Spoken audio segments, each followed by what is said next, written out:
Hello everyone, आज हम बात करने वाले हैं इलेक्ट्रिक फ्लक्स की। लास्ट क्लास में हम लोगों ने बात की थी electric potential energy due to a dipole in uniform electric field, और उससे पहले भी हमने जो टॉपिक लिया था वो था torque due to a dipole in uniform electric field. उससे पहले जो टॉपिक हमने लिया था वो था डाइपोल और electric field at any point due to a dipole in uniform electric field, और electric field due to a dipole at axial line and at equatorial line in uniform electric field. और इन सब के अंदर हमने एक चीज़ अच्छे से डिस्कस कर चुके हैं हम लोग, वो है इलेक्ट्रिक फील्ड लाइंस और इलेक्ट्रिक फील्ड। तो आज जो टॉपिक हम डिस्कस करने जा रहे हैं, इस टॉपिक को समझने के लिए हम एक एग्जाम्पल से शुरुआत करते हैं। सबसे पहले जैसे फॉर एग्जाम्पल आप अपने घर में विंडो देखते हैं, मैं भी देख रहा हूँ, वो बगल में मेरे भी विंडो है। आप देख रहे हैं कि विंडो है, उस विंडो से एयर हमारे रूम के अंदर आ रही है। नोट करना, एक एक पॉइंट को नोट करना है तो हमें अच्छे से समझ आएगा इलेक्ट्रिक फ्लक्स क्या होता है। उस विंडो का एक पर्टिकुलर एरिया है, उस पर्टिकुलर एरिया से एयर अंदर की तरफ आ रही है रूम के अंदर। अब कितनी एयर रूम के अंदर आ रही है, दैट मीन्स कितनी एयर जो है वो रूम के अंदर आ रही है, इसके बारे में हम बात करेंगे। तो जो रूम के अंदर एयर आ रही है, वो एयर जो रूम के अंदर एयर आ रही है, वो एयर किस बात पे डिपेंड करती है, वो एयर किस बात पे डिपेंड करती है, ये सोचना है हमें। वो जो एयर है वो डिपेंड करती है एयर की स्पीड के ऊपर कि वो कितनी स्पीड से उस विंडो के अंदर से कमरे में आ रही है। First thing. सेकंड थिंग होती है एरिया ऑफ द विंडो, कितना एरिया है उसका। अगर बड़ी विंडो है तो ज्यादा एयर आएगी, अगर छोटी विंडो है तो कम एयर उसके अंदर से आएगी।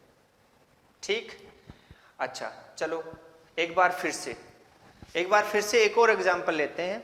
जैसे हमारे घर में नल से पानी आता है, ठीक है, तो जो वाटर आ रहा है नल से, वो एक पाइप के थ्रू आ रहा है, उसी को एग्जांपल को कंसीडर करते हैं हम लोग।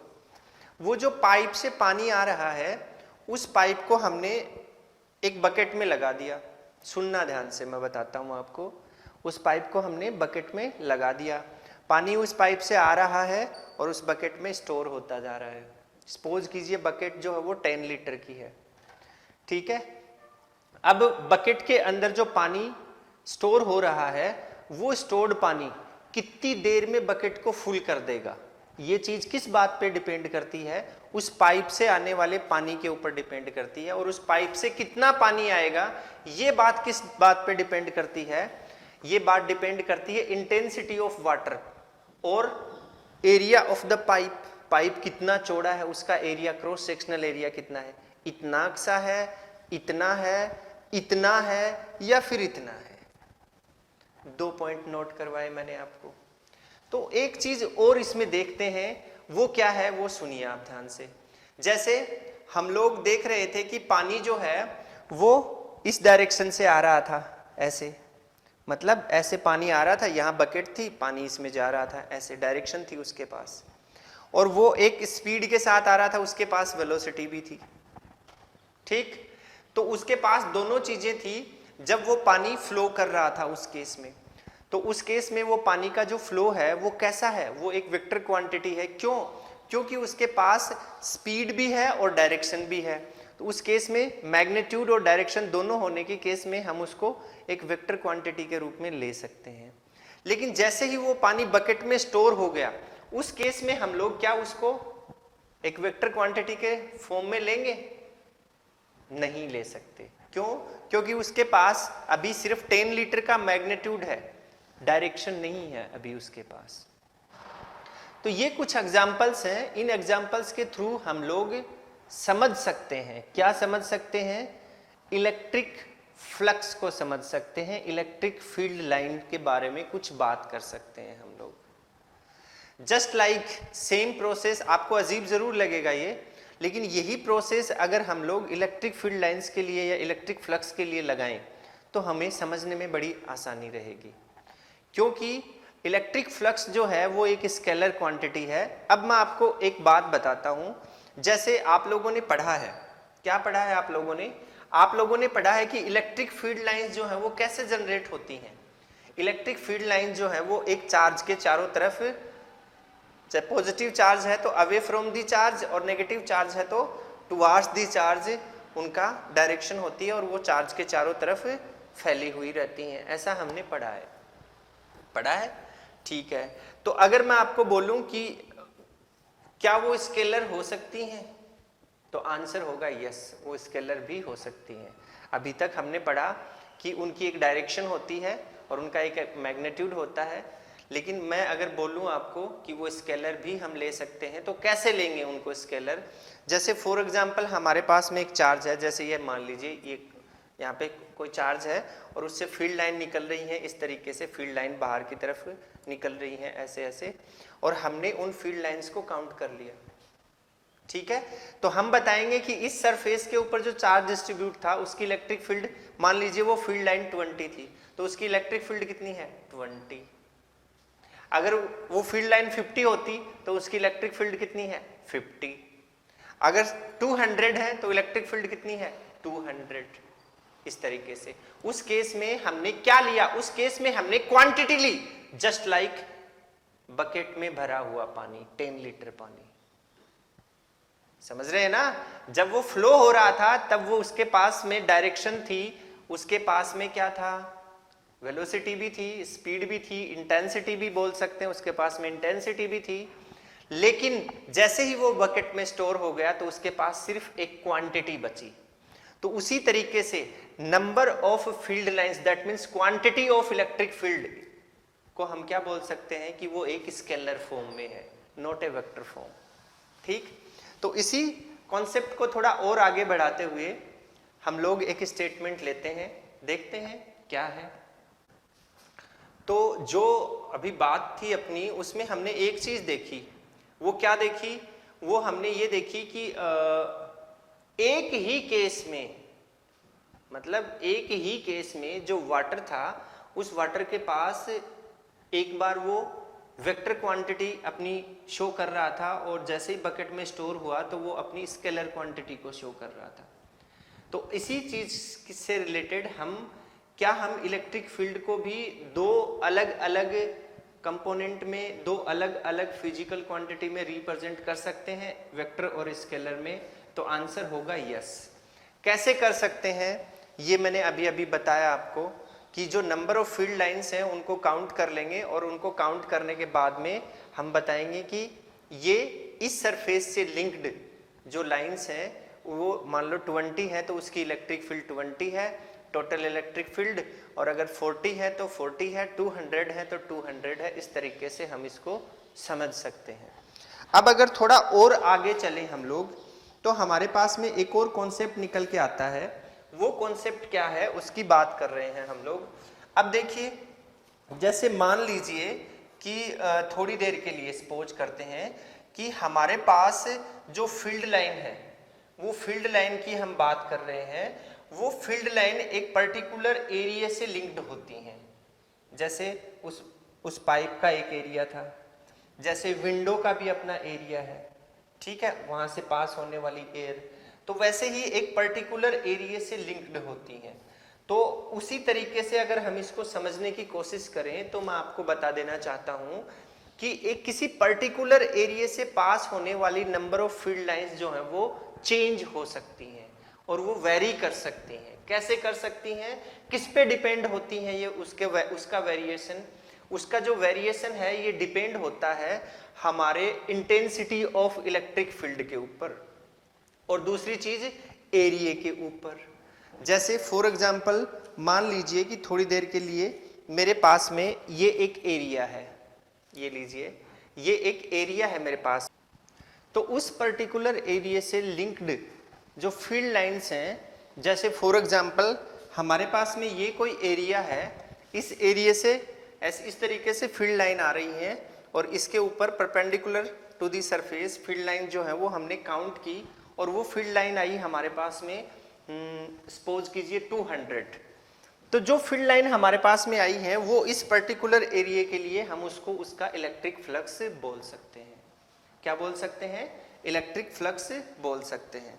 अब इसमें कुछ केस होते हैं, जैसे देखिए ऐसे फील्ड लाइंस ऐसे आ रही हैं हमारे पास में, इसके अंदर से पास हो रही हैं। फर्स्ट केस ये कंडीशन है। दूसरी कंडीशन, इसको थोड़ा सा ऐसे हमने टिल्ट कर दिया, टिल्ट करने के केस में इससे पास होने वाली फील्ड लाइन। फिर एक और केस, हमने इनको पैरेलल कर दिया, parallel to the field lines, तो उस केस में फील्ड लाइन यहाँ से निकल गई, यहाँ से निकल गई, इस साइड से निकल गई, सारी साइड से निकल गई। उस केस में इससे पास होने वाली फील्ड लाइंस, वो केस होता है। तो इन सब के बारे में हम नॉलेज लेने वाले हैं। तो जो इलेक्ट्रिक फ्लक्स की बात अभी अभी मैंने की है, वो इलेक्ट्रिक फ्लक्स जो हमने एरिया लिया है उस एरिया से लिंक्ड फील्ड लाइंस के बारे में बताता है। लेकिन ये जो फील्ड लाइंस हैं ये बदल सकती हैं, चेंज हो सकती हैं। कैसे चेंज हो सकती हैं? सपोज कीजिए कि जो एयर का जो इंटेंस है, इंटेंस मतलब उसकी स्पीड जो है, वो जब हम विंडो के पास में खड़े होते हैं तो उसका जो इंटेंस है, इंटेंसिटी ऑफ एयर है, वो हमें ज़्यादा एक्सपीरियंस होती है रादर देन अदर साइड और the distance from the window. काफ़ी दूर चले जाएंगे तो हमें कम उसका एक्सपीरियंस होगा। एक केस सिमिलर प्रोसेस हम इलेक्ट्रिक फील्ड लाइन के लिए लगा सकते हैं कि intensity of electric field, intensity of electric field किस बात पे डिपेंड करती है? क्राउडिंग पे। क्राउडिंग मतलब आपको पता है जितनी ज्यादा फील्ड लाइंस होंगी उसकी इंटेंसिटी उतनी ही ज्यादा होगी। तो उसकी जो क्राउडिंग है उस पर डिपेंड करती है। तो जैसे फॉर एग्जांपल ये कोई चार्ज है आपका, जैसे ये कोई चार्ज है, इस चार्ज से निकलने वाली फील्ड लाइन इस तरीके से है, इस तरीके से, ये लीजिए इस तरीके से। एक केस में एक एरिया यहाँ पे था, अब इसी एरिया को मैं थोड़ा और यहाँ पे ले आया, सपोज कीजिए सेम सिमिलर एरिया है ये एरिया, इसको मैं यहाँ ले आया इस जगह। तो क्या होगा देखिए जरा ध्यान से, जैसे ये मान लेते हैं इस तरीके से। तो अब इस केस में देखिए 1 2 3 4 फील्ड लाइन इसके अंदर से पास हो रही हैं, और जैसे ही हमने इसको थोड़ा सा और आगे बढ़ाया तो इस केस में हमारे पास इसके अंदर से पास होने वाली फील्ड लाइन सिर्फ सिंगल बची। एक केस ये हो गया, मतलब जैसे ही हम इसको दूर हटाते हैं तो एक तो intensity of electric field lines की जो इंटेंसिटी है वो डिक्रीज हो रही है। दूसरी चीज एरिया जो है ये फैलने की वजह से एरिया जो है इनके रिस्पेक्ट में छोटा हो गया है। तो ये वाला केस भी हमारे इसके अंदर कंसीडर होता है, किसके अंदर? इलेक्ट्रिक फ्लक्स के अंदर।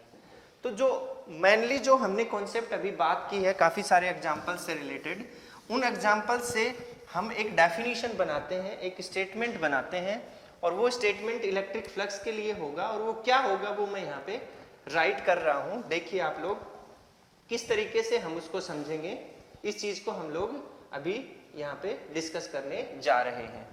देखिए इलेक्ट्रिक फ्लक्स डिनोट्स, लिखेंगे हम लोग electric flux denotes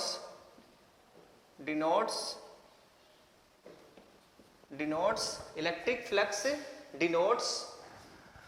denotes linked to a surface, denotes linked to a surface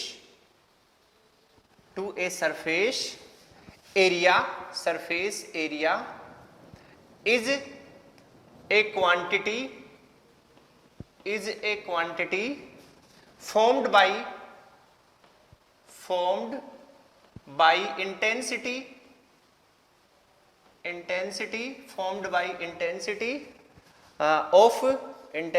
of electric field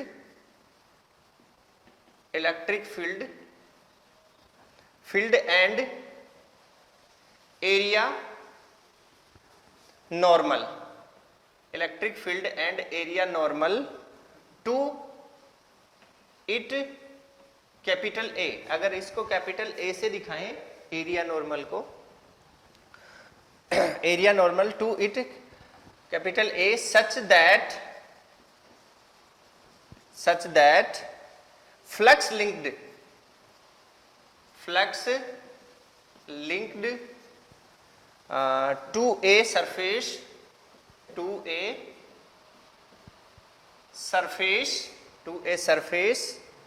area is phi E is equals to, phi E is the symbol of electric flux, phi E is equals to vector E dot vector A। ये हमारे पास equation बनी।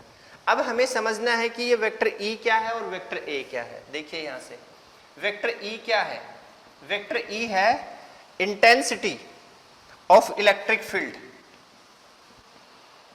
Intensity of electric field, intensity of electric field. और A क्या है, A vector है area जिसके अंदर से फील्ड लाइंस पास हो रही हैं, एरिया वेक्टर। ठीक है, इसको ऐसे दिखाएंगे आप लोग। अब बात ये आती है कि ये इंटेंसिटी ऑफ इलेक्ट्रिक फील्ड क्या है, इंटेंसिटी ऑफ इलेक्ट्रिक फील्ड क्या है।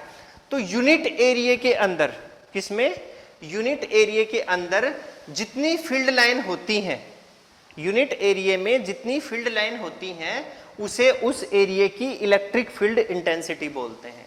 क्या बोलते हैं, उस एरिया की इलेक्ट्रिक फील्ड इंटेंसिटी। अब यहां पे हमें देखने को मिल रहा है कि ये एक स्केलर क्वांटिटी है। ये क्या है, स्केलर क्वांटिटी। क्या है स्केलर क्वांटिटी, आपका फ्लक्स।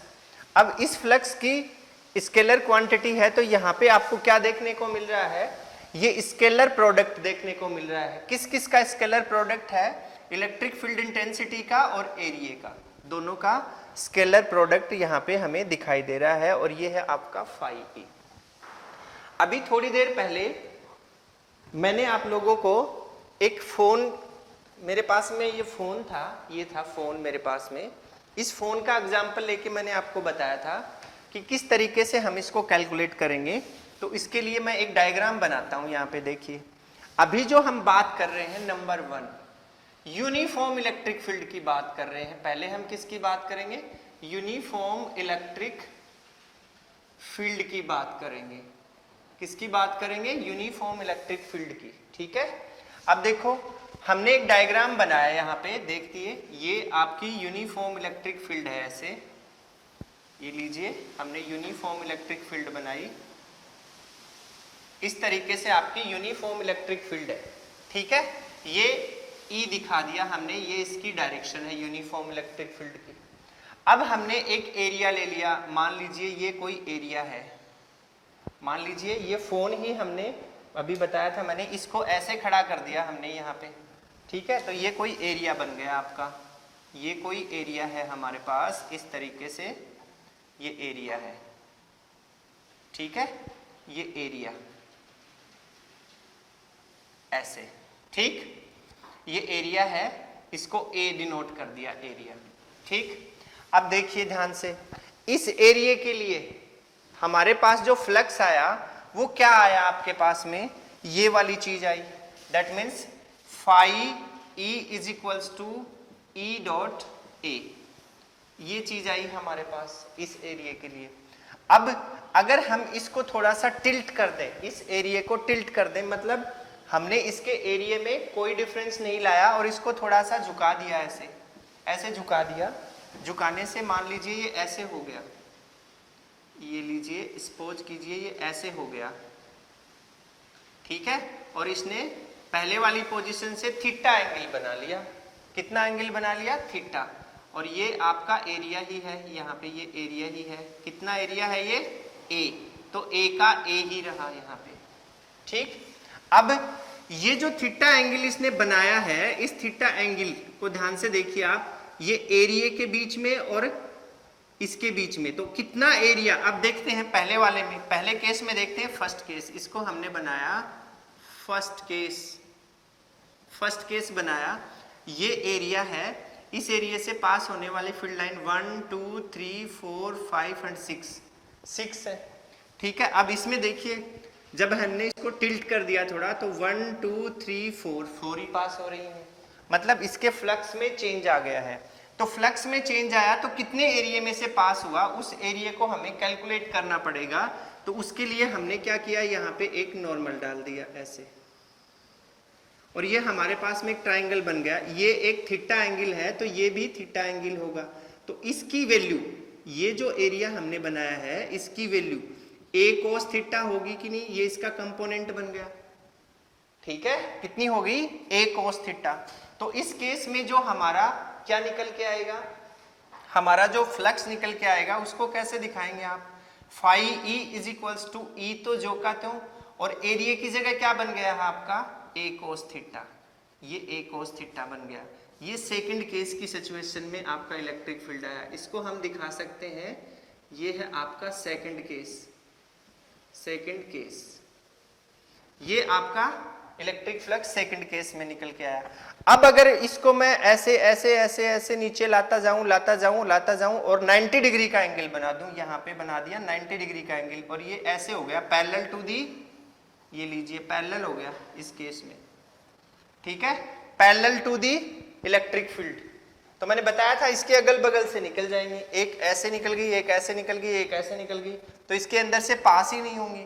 उस केस में अगर मैं यहाँ पे देखिए इस थीटा की वैल्यू, ये थीटा क्या है, थीटा कौन सा एंगल है, theta is the angle between electric field and area.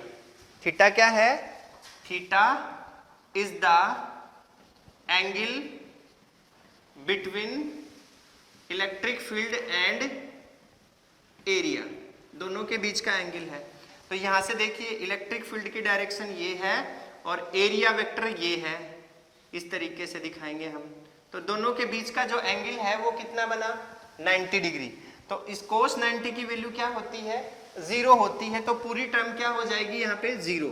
तो इस केस में फाई ई कितना आया आपके पास में, 0 आ गया। ये थर्ड केस है आपका, ये केस है आपका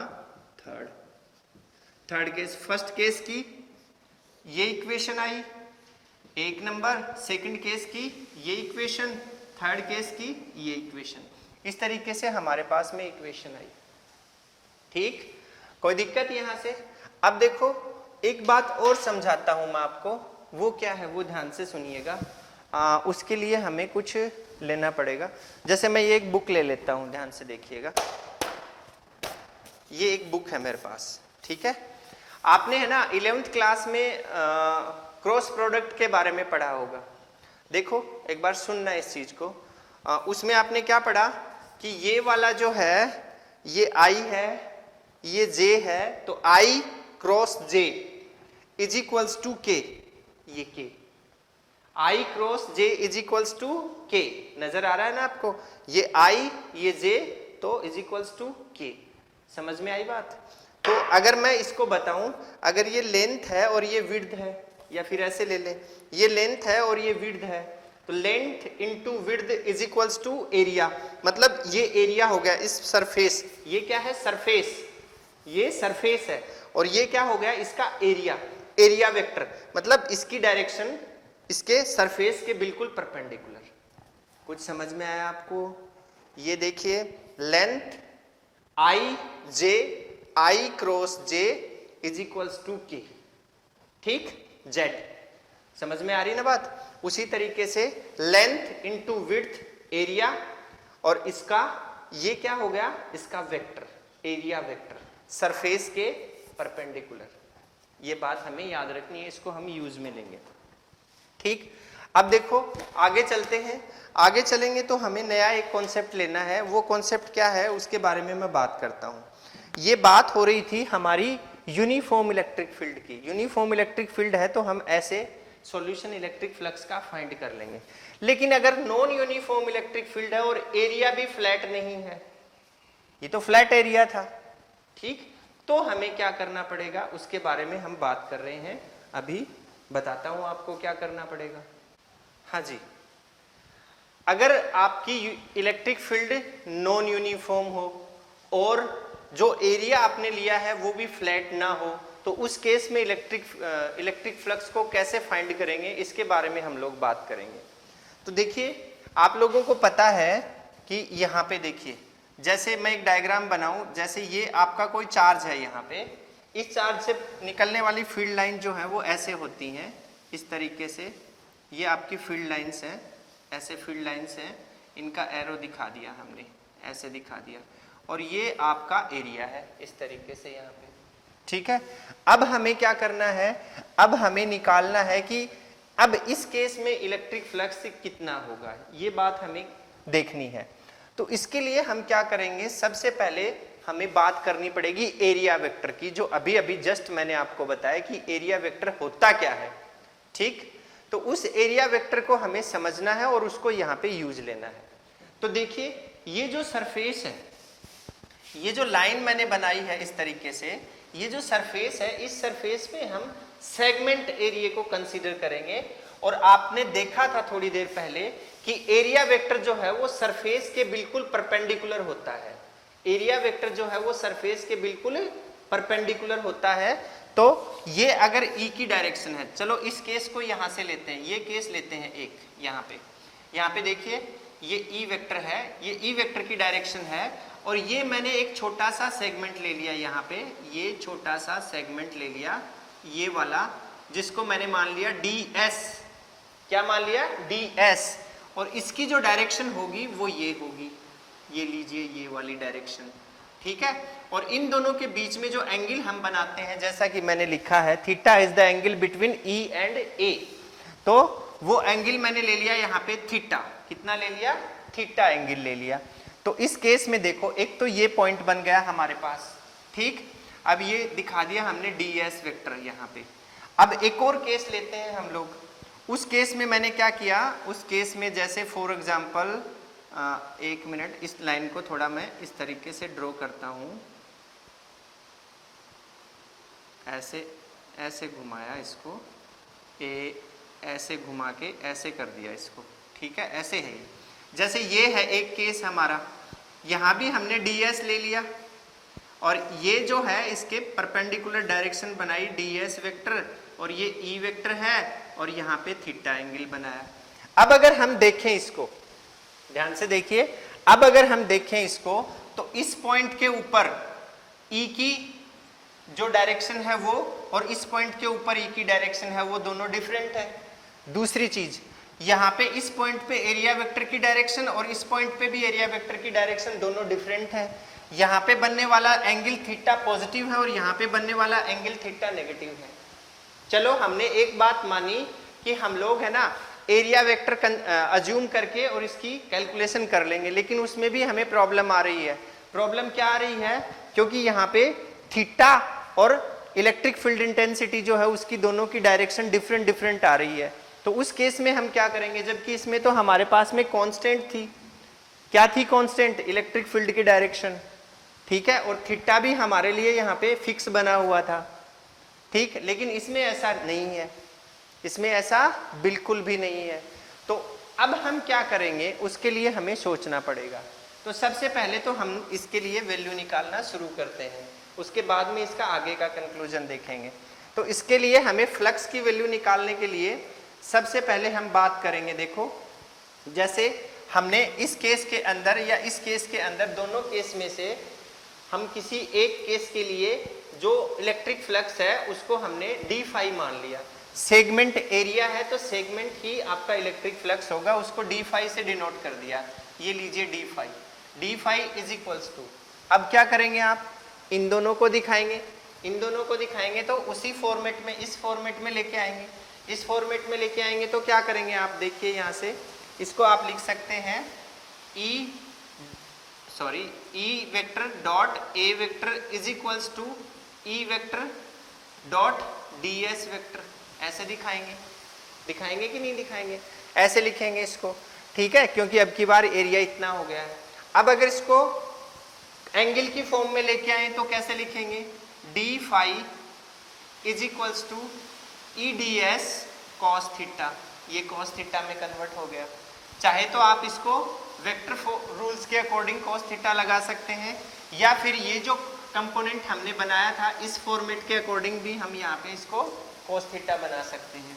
वैसे वेक्टर फॉर्म में बनाएंगे तो भी हमें पता है कि दो वेक्टर क्वांटिटीज का स्केलर प्रोडक्ट जो है, जैसे a dot b vector is equals to होता था ab cos थीटा, उस फॉर्म से भी हम इसको ले सकते हैं।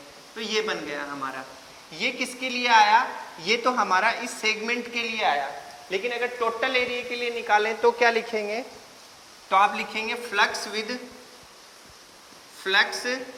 With total area is equals to phi E is equals to integration करेंगे किसका, टोटल सरफेस के लिए, ठीक। और यहां से क्या लिख देंगे, D phi E D phi E, ठीक है। तो यहाँ पे phi E is equals to ये सरफेस और डी फाई ई की वैल्यू क्या है आपके पास में, E D S cos theta, ठीक। या फिर आप लिख सकते हैं phi E is equals to surface integration और vector E dot D S vector, ये बन गया आपका फॉर्मूला। इस केस में जब वो नॉन यूनिफॉर्म हो उस केस के लिए हमारे पास में ये बन गया है। अब आप सोचोगे कि सर इतनी सारी चीज़ों की क्या ज़रूरत है, इतनी सारी चीज़ों की इसलिए ज़रूरत है क्योंकि अगर हम लोग इस फ्लक्स वाले कॉन्सेप्ट को अच्छे से कर लेंगे तो गाउस का जो लॉ आने वाला है उसके जो कॉन्सेप्ट हैं, उसकी जो एप्लीकेशन है, उनको सोल्व करने में हमें बहुत ज़्यादा आसानी हो जाएगी। इसलिए हम इनको अभी से सोल्व कर लेते हैं और इसको अभी से सिंप्लीफाई करेंगे तो हमें ज़्यादा बेटर रहेगा। अब एक और जो इसका टॉपिक है, इसी का सब टॉपिक हम बना रहे हैं, है तो नहीं लेकिन उसको बनाया है, उसमें हम क्या करेंगे, कैलकुलेशन करने के लिए मैं बताता हूँ आपको। अगला जो है कॉन्सेप्ट उसको मैंने यहाँ पे नोट किया है, calculation of electric flux linked to a surface. किसी भी सरफेस से लिंक्ड जो फ्लक्स है उसको कैलकुलेट कैसे करेंगे, उसके लिए हमें थोड़ा सोचना पड़ेगा। अभी जैसे मैंने आपको बताया था कि जो हमारा थीटा और जो इलेक्ट्रिक फील्ड है इंटेंसिटी, वो दोनों चेंज हो रहे हैं, मतलब हर पॉइंट के ऊपर चेंज हो रहे थे। तो उस केस में हम कैसे फाइंड करेंगे अपना जो इलेक्ट्रिक फ्लक्स है, उसको कैसे हम लोग कैलकुलेट करेंगे, उसके बारे में मैं आपको कुछ बताना चाहता हूँ। तो उसके लिए हम लोग देखो एक प्रोसेस अपनाएंगे। क्या प्रोसेस अपनाएंगे कि थीटा के अलग अलग वैल्यू के लिए हम लोग कैलकुलेशन करेंगे और उनकी कैलकुलेशन को हम लोग फिर एक साथ इंटीग्रेट कर देंगे। एक तो ये तरीका है। अब दिक्कत ये आती है कि थीटा की अलग अलग वैल्यू को कैसे कंसीडर करें, तो उसके लिए मैं आपको बताता हूं। जैसे फॉर एग्जांपल सपोज कीजिएगा, ध्यान से देखिएगा। जैसे फॉर एग्जांपल देखिए ये है, ये क्या है, एक डस्टर है, इसको हमने एक एरिया, एक मतलब एक बॉडी अज्यूम कर लिया, एक क्लोज सरफेस अज्यूम कर लिया और इसके अंदर हमें क्या निकालना है, इसके अंदर हमें इलेक्ट्रिक फ्लक्स कैलकुलेट करना है। कैसे कैलकुलेट करेंगे, देखिए सबसे पहले तो हमें वो थीटा ढूंढने हैं जो सेम हो, ठीक। उन सेम थीटा के लिए हम कैलकुलेशन करेंगे और फिर उनको एक साथ, उनको इंटीग्रेट करके एक साथ ऐड कर देंगे। देखो कैसे, जैसे इलेक्ट्रिक फील्ड लाइन ऐसे आ रही है, ध्यान से देखिए, आ रही है इस तरफ से, ऐसे आ रही है इस सरफेस के ऊपर, परपेंडिकुलर टू दिस सरफेस। अब इस सरफेस का एरिया वेक्टर कहां होगा, सरफेस के परपेंडिकुलर इस डायरेक्शन में। और इलेक्ट्रिक फील्ड कैसे आ रही है, इस डायरेक्शन में। तो इलेक्ट्रिक फील्ड और इस सरफेस के बीच में, सरफेस जो एरिया वेक्टर के बीच में बनने वाला एंगल कैसा हो गया, जैसे ये उंगली जो है ये दिखा रही है आपको एरिया वेक्टर की डायरेक्शन और ये उंगलियां दिखा रही हैं आपको किसकी डायरेक्शन, इलेक्ट्रिक फील्ड की डायरेक्शन। तो दोनों के बीच में बनने वाला एंगल हो गया 180 डिग्री। तो इस सरफेस के ऊपर जो भी थीटा होगा, किसके बीच में थीटा, जो इलेक्ट्रिक फील्ड इंटेंसिटी और एरिया वेक्टर के बीच में जो भी थीटा होगा इस पूरे सरफेस के लिए, उसको हम ले लेंगे 180 डिग्री। Is that clear? एक नंबर पॉइंट। फिर हमने ले लिया मान लो ये वाला सरफेस, इस सरफेस के लिए देखते हैं, इलेक्ट्रिक फील्ड लाइन ऐसे आ रही है, निकल गई, और इस सरफेस का एरिया वेक्टर कैसे है, नॉर्मल टू दी सरफेस ऐसे है, देखिए ऐसे है, इलेक्ट्रिक फील्ड लाइन ऐसे आई, नजर आ रहा है। तो एरिया वेक्टर और इलेक्ट्रिक फील्ड लाइन के बीच की जो डायरेक्शन है, उनके बीच में बनने वाला एंगल कितना हो गया, 90 डिग्री। कितना हो गया है, 90 डिग्री। तो इस सरफेस के लिए जो भी हम हर किसी भी पॉइंट के लिए इसके ऊपर निकालेंगे, छोटा छोटा ds ds ds ds लेके, इस पे ds ds ds लेके निकाला, तो हर एक ds के लिए 180 180 180 और पूरे सरफेस के लिए निकाल लिया। इस पे भी ds ds छोटे छोटे सेगमेंट लिए और उसके ऊपर थीटा एंगल कोस 90 डिग्री रख दिया, इस पे कोस 180 डिग्री रख दिया। सिमिलर प्रोसेस इस सरफेस का होगा, सिमिलर प्रोसेस इस सरफेस का होगा, सिमिलर ही इस सरफेस का होगा। तो ये जो सरफेस है इनके लिए एंगल बना 90 डिग्री सबके लिए, ठीक है। इसके लिए बना कितना 180 डिग्री। अब इस सरफेस की बात करते हैं, इस सरफेस का एरिया वेक्टर इस डायरेक्शन में, ठीक।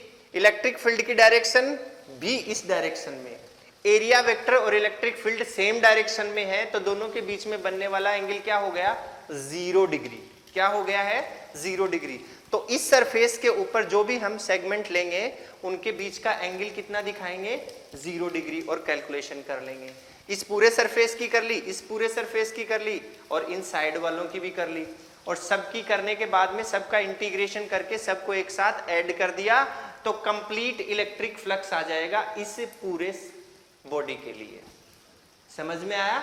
इस तरीके से हमें कैलकुलेट करना है। इसके लिए हम एक एग्जांपल लेते हैं। देखो क्या एग्जांपल लेंगे हम, जैसे फॉर एग्जांपल सपोज कीजिए कि हमारे पास में इलेक्ट्रिक फील्ड लाइन ऐसे है, ये लीजिए इलेक्ट्रिक फील्ड लाइन है ऐसे, ठीक।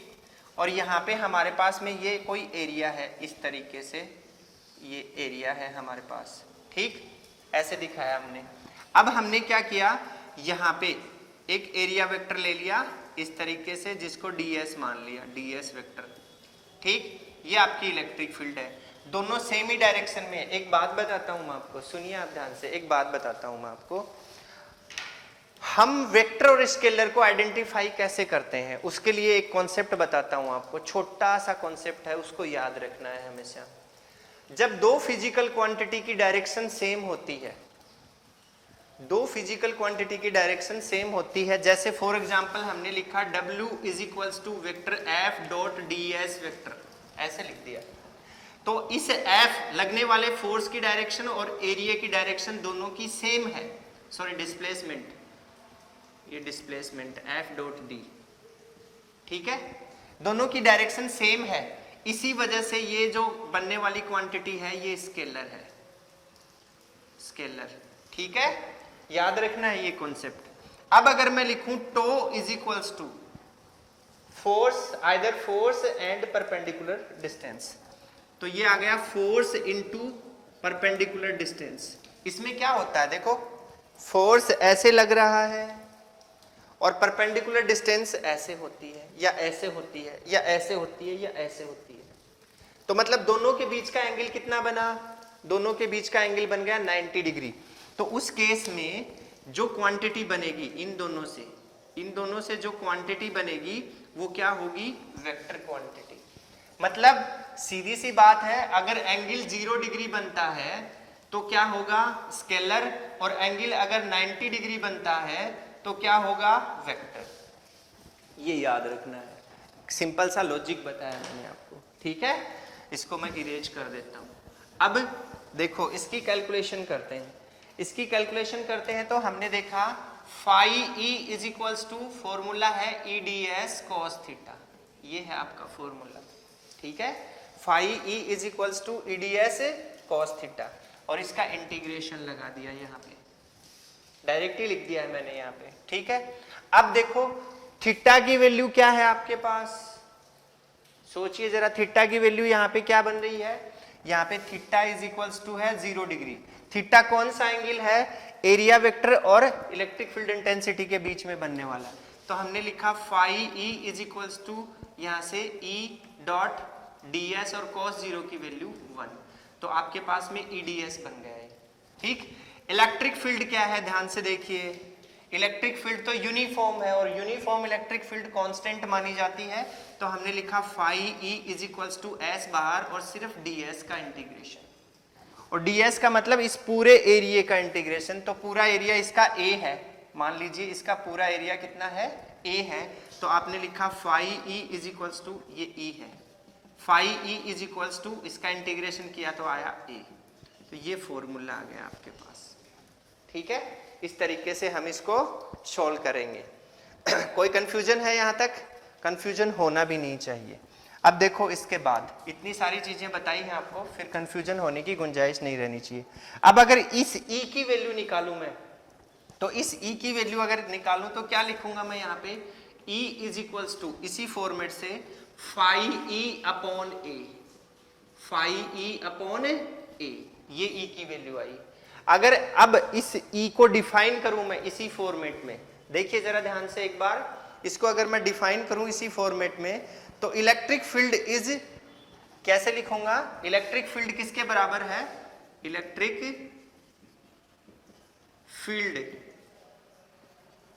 Is flux per unit area, electric field is flux per unit area, ऐसे हम इसको डिफाइन कर सकते हैं। ये हमारी इक्वेशन बन गई। ठीक है, ये फॉर्मेट में आपको समझाना चाहता था, आपको क्लियर हो गया होगा। अब कुछ चीजें और हैं, उनके बारे में अपन बात करते हैं। वो क्या है अभी बताता हूं आपको। उसके लिए एक बार थोड़ा सा आप इसको देख लीजिए, उसके बाद में अपन डिस्कस करते हैं। हाँ जी, अभी आपने देखा कि हमारे पास जो फॉर्मूला निकल के आया है, ये देखिए फॉर्मूला फाई का, phi E is equals to हम लोग लिखते हैं ई ए कॉस थीटा, ये लिखते हैं हम लोग। ठीक है, ये अपना फॉर्मूला आया। तो ये जो आपका फ्लक्स है, ये किस किस चीज पे डिपेंड कर रहा है, E पर डिपेंड कर रहा है, ए पर डिपेंड कर रहा है और थीटा पर डिपेंड कर रहा है। ठीक है, इसकी तीन डिपेंडेंसी है अलग अलग, तो E, A और थीटा। अब एक केस ऐसा है जिसमें E और A कांस्टेंट है बट थीटा कांस्टेंट नहीं है। बहुत सारे केसेस हमें ऐसे मिल जाएंगे जिसके अंदर E और A कांस्टेंट है बट थीटा कांस्टेंट नहीं है। जैसे फॉर एग्जांपल एक विंडो को ही ले लिया हमने, उस विंडो का एरिया फिक्स है, उससे पास होने वाली हवा की इंटेंसिटी को भी एक बार के लिए हमने फिक्स मान लिया, कांस्टेंट मान लिया, लेकिन उस विंडो पे लगी हुई जो खिड़की है, जो डोर है, उससे हमने उसको ऐसे बंद किया, खोला, उसके अलग अलग एंगल पे हमने देखा उसको, तो उस खिड़की से आने वाली जो एयर है, कमिंग एयर जो है रूम के अंदर आने वाली, उसके ऊपर इफेक्ट पड़ता है। तो वही जो एंगल है थीटा, तो अगर ये किसी सरफेस के लिए डिफरेंट हो तो उस केस में हम क्या करेंगे, उस केस में हम लोग थीटा को अलग अलग सरफेस पे ले लेंगे, जैसे मैंने अभी लेके बताया था आपको डस्टर के लिए, और अलग अलग सरफेस के लिए हम उसकी वैल्यू फाइंड कर लेंगे और फिर उसके हिसाब से हम उसका इलेक्ट्रिक फ्लक्स निकाल लेंगे और उसको एक जगह इंटीग्रेट करके उसको ऐड कर देंगे। ये होता है हमारा प्रोसेस। अब जैसे सिलिंड्रिकल हमारे पास में कोई चीज़ है, जैसे यही है, ये मेरे पास मार्कर है, ये सिलिंड्रिकल शेप में है। अब सपोज कीजिए कि इस साइड से हमारी फील्ड लाइन्स आ रही हैं, इस साइड से फील्ड लाइन्स आ रही हैं, तो ये जो क्रॉस सेक्शनल एरिया है, जो फ्लैट एरिया है इसका, इससे सीधी आके टकराएंगी ऐसे। ठीक, तो एक तो एरिया अपना ये हो गया, इसके बीच में एंगल, इसका जो एरिया वेक्टर है वो इस साइड में होगा और ये फील्ड की डायरेक्शन होगी, तो दोनों के बीच का 180 डिग्री एंगल हो गया। अब एक एरिया क्रॉस सेक्शनल एरिया ये है, इसका एरिया वेक्टर इस साइड में होगा और इलेक्ट्रिक फील्ड की डायरेक्शन भी ये होगी, तो इन दोनों के लिए तो हम ऐसे निकाल लिया। अब ये जो है इनका थीटा पता चल गया 0 डिग्री, इसका 180, इसका 0 डिग्री। अब ये जो राउंड वाला जो बचा, इसके लिए एरिया वेक्टर, जैसे ये पॉइंट लिया तो यहाँ से एरिया वेक्टर ये हो गया। अब इलेक्ट्रिक फील्ड लाइन ऐसे आ रही है, तो दोनों के बीच का एंगल क्या हो गया, 90 डिग्री। ठीक, यहाँ पे लिया तो इसके ऊपर भी 90 डिग्री, यहाँ पे लिया तो यहाँ से निकलने वाली 90 डिग्री, तो उसके हिसाब से इसका सिलिंड्रिकल जो शेप वाली जो हमारी बॉडी होती है, उसके लिए भी इलेक्ट्रिक फ्लक्स इस तरीके से हम फाइंड आउट कर सकते हैं। अब देखो कुछ चीज़ें और होती हैं, वो क्या है वो मैं आपको बता रहा हूँ यहाँ पे, इसी कॉन्सेप्ट से रिलेटेड है, उनको हमें ध्यान में रखना है, क्योंकि आगे जो एप्लीकेशंस हम पढ़ेंगे गाउसेस लॉ की, और गाउस लॉ के बारे में स्टडी करेंगे, उसमें हमें ये चीज़ें काम में आएंगी। अब देखो शब्दों का कुछ फेर होता है, काफ़ी बार क्वेश्चन में कुछ मतलब लैंग्वेज को इस तरीके से लिख दिया जाता है कि स्टूडेंट उसमें कंफ्यूज हो जाते हैं। उसी के रिगार्डिंग मैं यहाँ पे दो या तीन अलग अलग स्टेटमेंट लिख रहा हूँ। नंबर वन स्टेटमेंट मैंने लिखा, जैसे इलेक्ट्रिक फील्ड अलोंग सरफेस, पहला लिखा मैंने इलेक्ट्रिक फील्ड अलोंग सरफेस, एक तो ये लिखा मैंने वर्ड, ठीक है। दूसरा वर्ड मैंने लिखा, देखना यहाँ पे, इलेक्ट्रिक फील्ड, ठीक है, नॉर्मल टू सरफेस,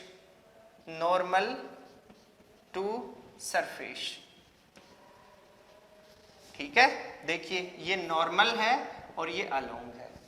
कैसे समझेंगे, देखिए अलोंग, सबसे पहले हमने इलेक्ट्रिक फील्ड बनाई है ऐसे,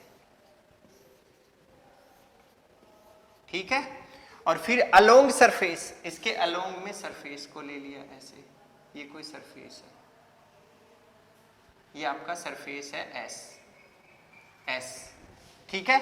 अब इलेक्ट्रिक फील्ड की डायरेक्शन तो ये हो गई आपकी, नजर आई आपको।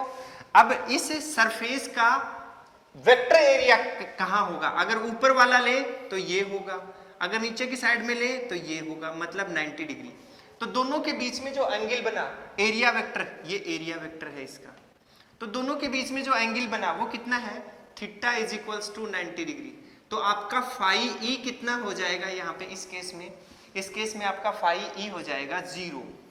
क्यों हो जाएगा, क्योंकि अगर हम लिखे phi E is equals to और ई ए कॉस थीटा लिखे यहाँ पे, तो थीटा की वैल्यू 90 डिग्री और कॉस 90 0 होता है, तो कंप्लीट टर्म 0 हो गई यहाँ पे, ठीक।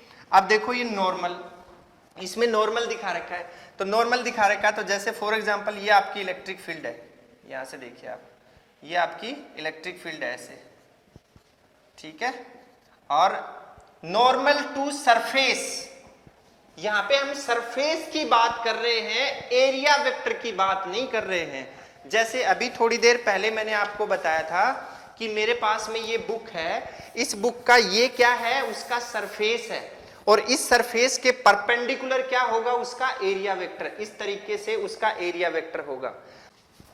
तो सरफेस जो है वो ये होता है और एरिया वेक्टर इसके परपेंडिकुलर होता है। तो उसी तरीके से मैं आपको बता रहा हूं, यहाँ पे अलोंग दी सरफेस और नॉर्मल टू सरफेस, ये देखना है हमें, एरिया वेक्टर की बात नहीं हो रही है। तो ये हमने एक सरफेस ले लिया यहाँ पे, ये मान लीजिए सरफेस है आपका, ठीक है, सेकंड केस में। अब इस सरफेस का एरिया वेक्टर इस डायरेक्शन में होगा, ये ए है और ये ई है, ठीक है, और दोनों के बीच में बनने वाला जो एंगल है ए और ई के बीच में वो 0 डिग्री है, थीटा इज इक्वल्स टू कितना है, 0 डिग्री। तो इस केस में अगर फाई ई अगर आप निकालेंगे तो क्या आएगा, E D A cos theta, ठीक है, ई डी ए, सॉरी ई ए लिख देता हूं, ई ए कॉस थीटा, ठीक। अब थीटा की वैल्यू 0 डिग्री रखेंगे, थीटा 0 कितना होता है, 1 होता है, तो phi E is equals to क्या आ जाएगा, इस केस में ई ए आ जाएगा, इस तरीके से। अब देखिए अगर कोई भी एंगल दिया हुआ हो, किसी भी एंगल थीटा के लिए बात कर रहे हैं, any angle, third case any angle theta, किसी भी एंगल थीटा के लिए बात कर रहे हैं, जैसे ये आपकी इलेक्ट्रिक फील्ड है, इस तरीके से ये आपकी इलेक्ट्रिक फील्ड है, और इसके अंदर इस इलेक्ट्रिक फील्ड से ये थीटा एंगल के ऊपर, ये मान लीजिए कोई थीटा एंगल है, इस थीटा एंगल के ऊपर ये कोई सरफेस है आपका, ये सरफेस है, ठीक है। तो कैसे निकालेंगे, यहां से देख लो, सीधा सा लॉजिक है, ये एरिया वेक्टर हो गया परपेंडिकुलर, ये ए हो गया है और ये ई हो गया है, दोनों के बीच का एंगल थीटा हो गया, ठीक। वही फॉर्मूला लगाएंगे, phi E is equals to, जैसे मान लो theta is equals to 60 degree लिया आपने, यहाँ पे 60 डिग्री आ रहा है, तो ई ए कॉस 60 डिग्री, आंसर आ जाएगा। ये कॉन्सेप्ट है हमारे। अब इतने सारे कॉन्सेप्ट मैंने एक साथ आपको एक ही लेक्चर में बताए हैं, और वो भी इलेक्ट्रिक फ्लक्स को लेके बताए हैं, तो इन सारे कॉन्सेप्ट को हमें अच्छे से याद रखना है, क्योंकि इसके बाद हम बात करने वाले हैं गाउस लॉ की और उसकी एप्लीकेशंस जो हैं उनकी, और उसके ऊपर डेफिनेटली बोर्ड एग्जाम में क्वेश्चन आता है, और वो क्वेश्चन हम कैसे सोल्व करेंगे, कुछ चेंज भी हो सकता है क्वेश्चन में, तो उसके लिए मैंने एक एक कॉन्सेप्ट को आपको क्लियर करके बताया है। इसमें एक दो छोटी चीजें और बच गई हैं, वो नेक्स्ट लेक्चर में जब मैं गाउस लॉ बताऊंगा आपको, तो उसमें मैं आपको क्लियर कर दूंगा। आज के लिए इतना ही, नेक्स्ट क्लास में हम फिर से मिलते हैं एक नए टॉपिक के साथ, तब तक के लिए इजाजत दीजिएगा। Thank you, have a nice day everybody.